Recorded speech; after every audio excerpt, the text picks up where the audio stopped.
안녕하세요.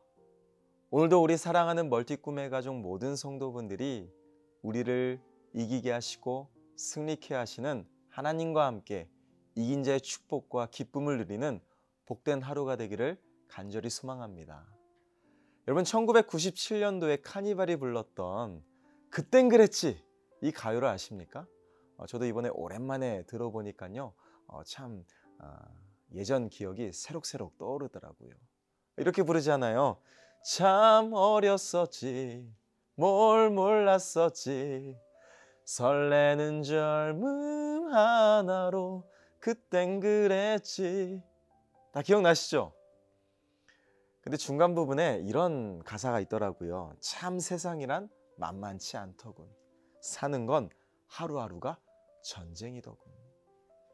저는 옛날에 그냥 음정이 좋아서 즐겨 들었는데요. 이게 나이가 조금 들은 상태로 다시 들어보니까 가사가 이제 와닿는 것 같아요.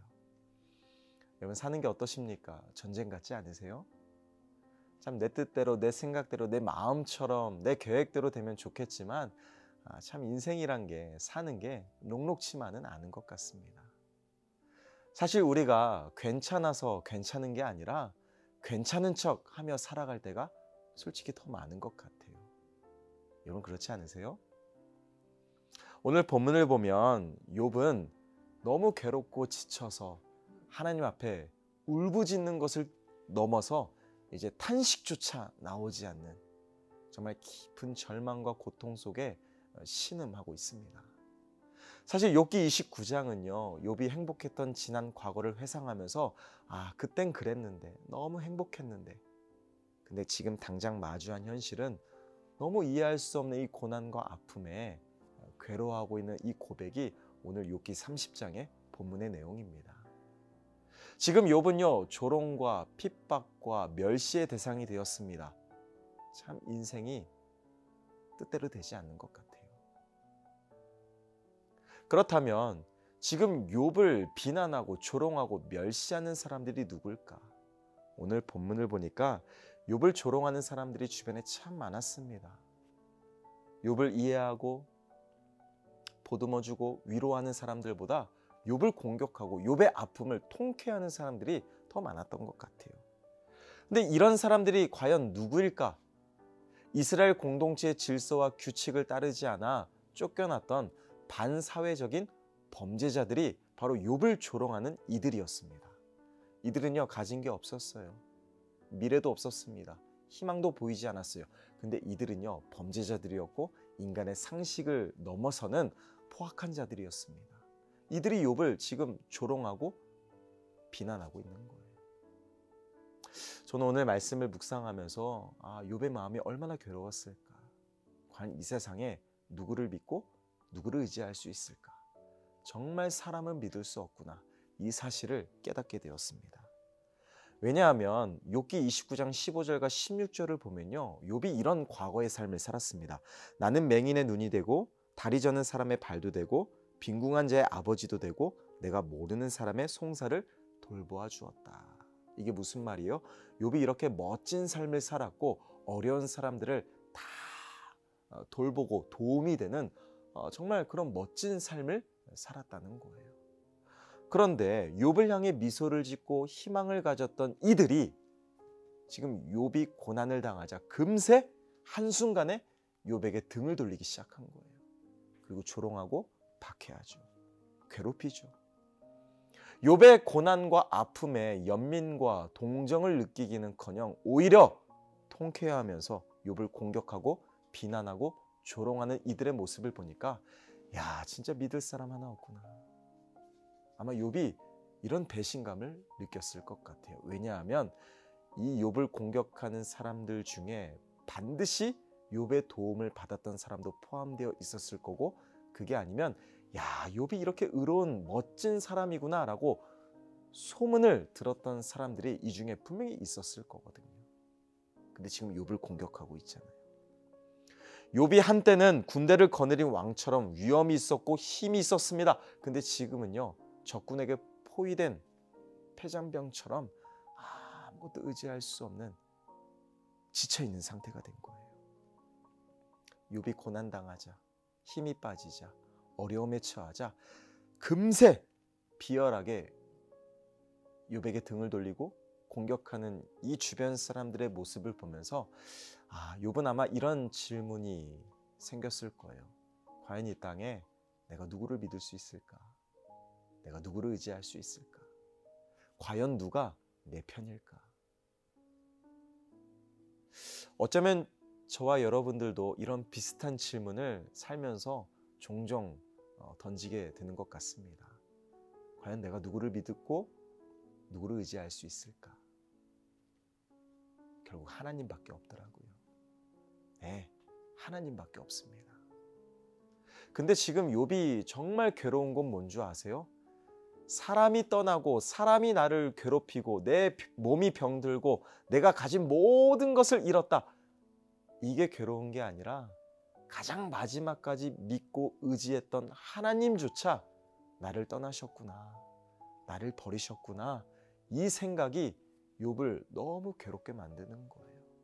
그래서 오늘 본문 11절을 보니까 욥은 하나님에 대하여 오해하기 시작합니다. 같이 읽어볼게요. 이는 하나님이 내 활시위를 늘어지게 하시고 나를 곤고하게 하심으로 무리가 내 앞에서 굴레를 벗었음이니라. 욥이 뭐라고 말합니까? 하나님이 자신의 활시위를 늘어뜨리셨다고 말하는 거예요. 이게 무슨 뜻인가? 힘이 빠졌다라는 거예요. 하나님이 내 모든 힘을 빼가셨다는 뜻입니다. 지금 욥 자신의 현재 상태를 보니까 그 어떤 기대도 희망도 소망도 다 사치처럼 여겨지는, 그냥 고통의 벼랑 끝에서 괴로워 신음하고 있는 자신의 모습을 마주할 수밖에 없는 거예요. 그렇다면 우린 이런 생각을 해보게 됩니다. 하나님이 욥의 고난을 즐기시는 분일까? 하나님이 이렇게 잔인하신 분일까? 전 그렇게 생각하지 않아요. 지금 욥이 가장 괴로운 건 뭐냐면 끝까지 내 곁에 함께 계실 것만 같았던 그 하나님이 결국 나를 버리셨구나, 내 모든 힘을 빼가셨구나, 이 생각에 너무 힘들어하고 있는 거예요. 여러분, 우리가 지난 주일 함께 찬양했던 여호와께 돌아가자, 이 찬양 너무 은혜롭지 않나요? 저는 그 가사 중에 이 부분이 제 마음을 울렸습니다. 내 모든 걸 내어주고 나 그들을 얻으리라. 우리에게 하시는 말씀이에요. 하나님이 내 모든 걸 내어주고 나 너를 다시 얻겠다. 하나님 입장에 모든 것이 뭘까요? 모든 것을 포기하셨대요. 나를 위해. 그 모든 것이 뭘까요? 독생자 예수 그리스도이십니다. 하나님이 이렇게 말씀하세요. 내 모든 것, 내 아들 독생자 예수를 내어주고 그 목숨값으로 나 너를 내 자녀 삼겠다. 하나님이 이토록 우리를 사랑해 주십니다. 믿으십니까? 근데 우린 살다 보면 욥처럼 하나님의 사랑에 의심이 들고 하나님이 너무 가혹하게 왜 내 인생을 몰라줄까? 내 인생의 모든 희망도 기대도 다 사라진 것 같이 힘 빠질 때 있잖아요. 여러분 그럴 때 있지 않으세요? 힘이 빠진 것 같을 때 굳이 애써 힘주지 마세요. 그냥 힘을 빼세요. 왠지 아십니까? 내 힘이 빠져야 그제서야 하나님을 바라볼 수 있거든요. 하나님 앞에 나아갈 수 있고 하나님으로 내 마음을 채울 수가 있거든요. 네, 하나님께 내 인생을 조정하는 시간으로 영적 기회를 삼았으면 좋겠습니다. 저는 저와 여러분들이 살다 보면 참 괴로울 때 많으실 거예요. 이해할 수 없는 아픔, 고통, 참 지칠 때 많을 거예요. 근데 적어도 사람 앞에서는 모르겠지만 저는 저와 여러분들이 하나님 앞에서만큼은 솔직해져도 괜찮다 싶습니다. 이게 무슨 말이냐면 힘들면 하나님께만큼은 힘들다고 하세요. 지치면 지친다고 하세요.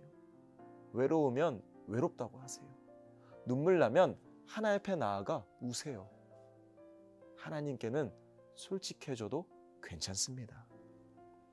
저는 오늘 말씀을 묵상하면서 아브라함을 한번 떠올려 보았어요. 약속 붙들고 그 말씀 따라 낯선 땅에 왔습니다. 물론 아브라함이 처음부터 믿음이 완벽하고 온전하진 않았겠죠. 하나님이 그렇게 차차 믿음을 세워가셨겠죠. 근데 왔잖아요. 그리고 약속도 하셨습니다. 근데 그 약속이 과연 언제 이루어질까? 터무니없는 거예요. 하나님이 아브라함을 부르셔서 밤하늘의 무별을 보여주시면 또 말씀하시죠. 내가 이 별들처럼 너의 자손을 창대하게 하겠다. 열국의 아비가 되게 하겠다. 저 같으면요 이런 마음이었을 거예요. 자, 하나님 제 현실을 보세요. 진짜 말씀 잘하시네. 대체 언제요? 근데 결국 하나님은 약속을 이루셨잖아요. 이삭을 주셨잖아요. 인간적으로 보면 아들 하나를 주셨지만 하나님의 관점에서 보면 그 이삭 아들 하나 속에 온 열방이 담겨 있었던 것입니다. 예, 하나님은 이렇게 약속을 이루어 가세요. 유진 피터슨이 이런 말을 했습니다. 기독교의 소망은 미래를 하나님의 약속으로 채우는 데 있다. 여러분 어떠십니까? 우리가 인생을 살다 보면 괜찮은 척하며 살아갈 때가 꽤 많아요. 아까 우리가 가요 불렀던 것처럼 사는 게 하루하루 전쟁 같습니다. 현실이에요. 근데 저는 저와 여러분들이 지금은 괜찮지 않아도 괜찮아요. 왜요? 우리는 반드시 이길 거니까. 고통의 과정을 뛰어넘어 우리가 믿음으로 묵묵히 하나님과 함께 한다면 우리에게 축복의 내일을 약속하신 그 살아계신 하나님이 반드시 저와 여러분들에게 이긴 자의 축복과 승리의 찬가와 기적의 간증을 외칠 그날을 맞이하게 하실 줄로 믿습니다. 괜찮지 않아도 괜찮아요. 하나님 때문에. 이 믿음으로 승리하는 저와 여러분들이 되시기를 예수님의 이름으로 축복합니다. 기도하겠습니다. 사랑의 아버지 하나님, 오늘도 우리에게 이긴 자의 승리와 기쁨과 축복을 누리게 하실 그 하나님의 약속을 붙들고 믿음으로 묵묵히 걸어가는 오늘 하루가 되게 하여 주시옵소서. 말씀과 기도로 승리케 하여 주시옵소서. 감사드리며 예수 그리스도의 이름으로 간절히 기도합니다. 아멘.